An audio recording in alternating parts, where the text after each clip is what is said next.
호텔이나 식당 예약하고 가지 않는 노쇼? 안 됩니다. 치매 노쇼? 됩니다. 치매는 예약하지도 가지도 말아야 합니다. 치매 노쇼합시다.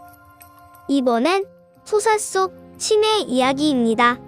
이번 영상을 그대로 보셔도 좋지만 치매 노쇼합시다 시리즈를 알고 싶으시면 전편의 영화 속 치매, 역사 속 치매를 검색해서 감상하시면 훨씬 이해가 될 것입니다. 앞서 영화에서 다뤄진 치매, 역사적 인물들이 걸린 치매를 통해 치매가 왜 위험한 것인지 상세히 전해드렸거든요. 그럼 본격적으로 소설 속 치매 얘기로 들어가 볼까요? 2016년 개봉한 팀 버튼 감독의 영화 미스 페레그린과 이상한 아이들의 집, 판타지 영화죠. 정말 매력적인 팔색조의 여배우 에바 그린이 나옵니다. 저 에바 그린 무척 좋아합니다. 너무 예쁘고 연기 잘해요. 너무 예뻐서 셈이 날 정도라니까요. 아참, 영화 얘기가 아니라 소설 얘기였죠? 이 영화는 소설이 원작입니다. 소설 속 판타지 상상력이 장난이 아닙니다. 하늘을 나는 아이, 투명인간 아이, 눈 마주치면 곧바로 돌로 만들어버리는 아이 등 괴력을 지닌 주인공들이 나오죠. 재미있는 점은 소설 구성 첫 단추가 치매라는 것입니다. 괴물을 볼 수 있는 특수한 능력을 지닌 제이크.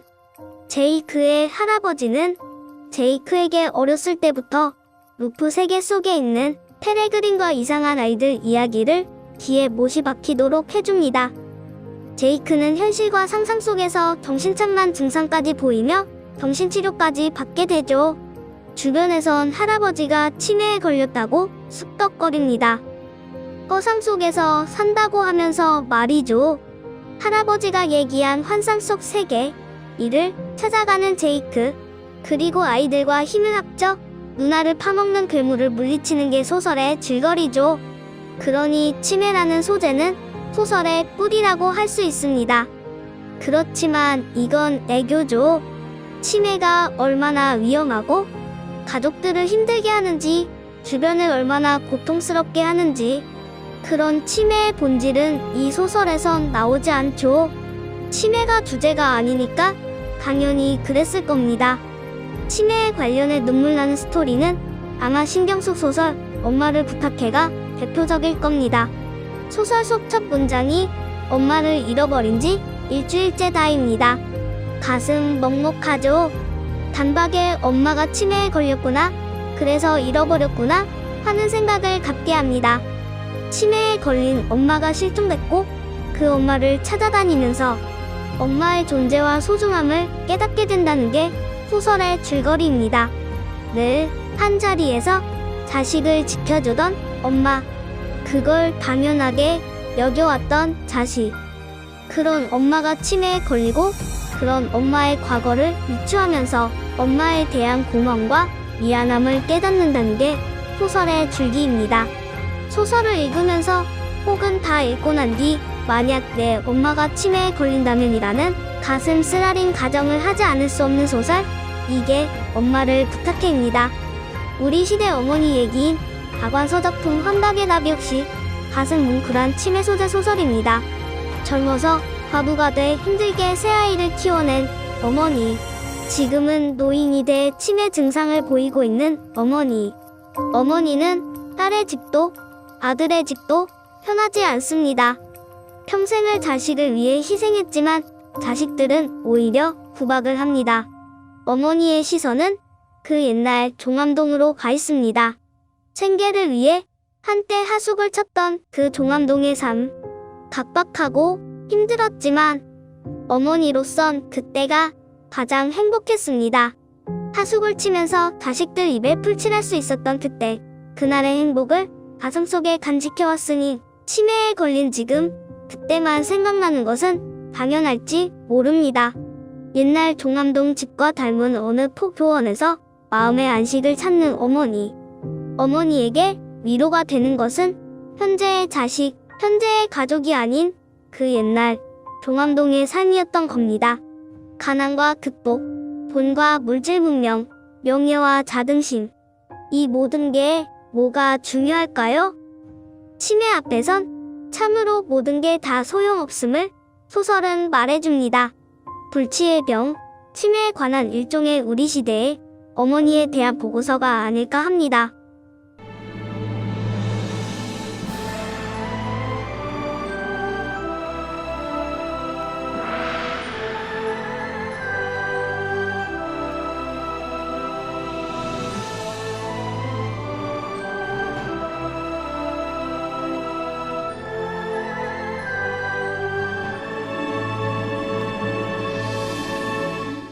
박범신의 소설 당신은 이보다는 치매에 대한 긍정 메시지를 담았습니다. 소설의 시작은 좀 충격적입니다. 아내는 치매와 합병증으로 죽은 남편의 시신을 자신의 드레스에 싸서 매화 나무 아래에 묻습니다. 나이 70이 넘어 치매에 걸린 남편. 서로 싸우고 실증내고 짜증내면서 부부 인생을 살아오다가 치매에 걸린 남편을 간호하면서 인생 말년에 새로 솟아나는 부부애를 그린 작품입니다. 부부가 한번 들여다볼 만한 치매에 관한 임상보고서일지 모릅니다. 이 소설을 소개하는 글이 가슴 뭉클하네요. 이 소설이 우리에게 이야기하고 싶었던 것은 치매가 마지막 선물일 수도 있는 생의 아이러니다. 그리고 작가가 제목으로 삼은 당신은 오랜 삶의 물집과 굳은 살이 박인 노부부의 서로에 대한 사랑과 존중으로서의 당신이다. 단순히 부부간의 호칭을 넘어서 치매로 모든 것이 망가지는 순간에도 한 인간으로서 반드시 존중받아야 할 대상이라는 가치관이 이 말에 담겨 있다. 그렇습니다. 치매에 걸린 순간에도 인간은 존엄의 대상이 아닐 수 없습니다. 그걸 소설을 주장하고 있는 것이죠. 치매를 다룬 소설은 이 밖에도 많습니다. 박태인의 장편소설 스페이스 멍키의 똥, 김영하의 살인자의 기억법, 박민규의 낮잠, 박완서의 포말의 집, 이승우의 검은 나무 등은 소설 속에 치매가 등장합니다. 대부분 치매를 질병으로서가 아닌 인문학적인 접근을 강조하고 있는 작품들입니다. 주목할 만한 것은 소설 속 치매 이야기가 우리 시대의 새로운 테마로 등장했다는 것이죠. 사랑, 전쟁, 갈등, 힐링 등 소설 속 주제는 무한대일 것입니다. 그런 소설 속에서 치매 이야기가 활발해지고 인간 존엄의 중요성을 자꾸 화두로 올릴 때 우리들의 치매에 대한 불편한 진실 역시 희석되겠죠. 아참, 소설 속 얘기는 아니지만 일본의 인기 작가 하시다 스가코의 인간 존엄에 대한 주장 멘트도 한때 화제가 됐습니다. 하시다 스가코는 1980년대 드라마 오싱으로 우리에게도 잘 알려진 인물입니다. 80년대 일본 안방극장의 전성기를 이끌었던 인물이죠. 그는 지난 2018년 나는 안락사로 가고 싶다는 글을 기고해 주변을 떠들썩하게 만들었죠. 그는 남편도 자식도 친척도 없는 내가 언젠가 누워서만 지내게 되거나 치매로 자신이 누군지도 모르게 된다면 주변에 폐를 끼칠 수밖에 없다. 이렇게 말한 것이죠. 죽음을 스스로 받아들이고 싶다는 뜻이었죠. 공감도 얻었지만 생명이 주어지는 날까지 열심히 살아야 한다고 생각하는 많은 이들로부터 무책임한 말이라는 비판도 들어야 했습니다. 치매에 관한 한 오늘날 많은 사람들이 생각하고 또 생각하고 있는 것은 사실입니다. 소설 속 치매 이야기 역시 이런 시대적 흐름을 따라 내용이 자꾸 달라지고 있습니다. 예방만이 지름길인 치매, 예약하지도 말고 가지도 맙시다. 다 함께 외쳐볼까요? 치매, 노쇼합시다.